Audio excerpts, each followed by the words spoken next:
inte dö för ditt helt projekt.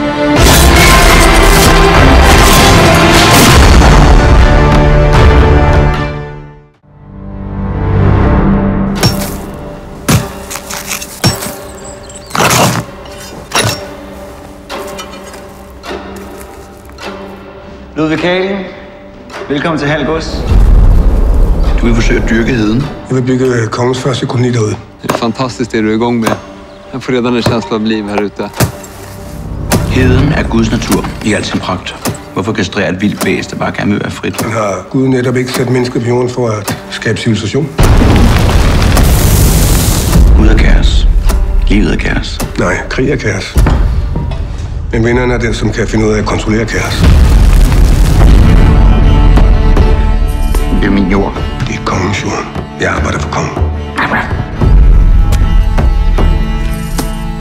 Hold op med at tale om kongen, som om du kender ham. Han ved ikke engang, du findes. Og du kommer til at lykkes med at bygge din koloni derude? Ja. Hvis du bekriger ham, så risikerer du alt. Schenkel stopper ikke, før han er vundet. Jeg har brug for dig. Du vil bare have din adelige titel, så du kan mænge dig med de fine folk.